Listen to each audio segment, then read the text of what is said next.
Number 1, Pakistan सबसे ज़्यादा कौन सी चीज़ बरामद करता है?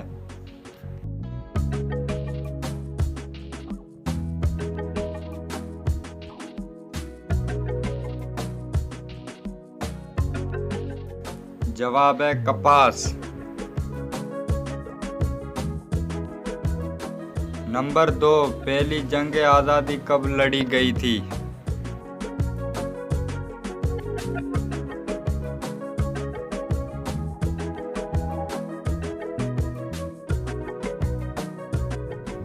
जवाब है 1857 में। नंबर 3, पाकिस्तान ने अपना सफारतखाना सबसे पहले किस मुल्क में खोला?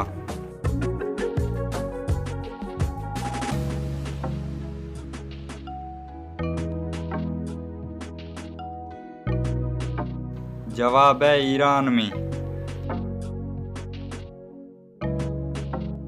नंबर 4, वो कौन है जो पैदाइश से लेकर मौत तक काम करता है बिना एक सेकंड रुके?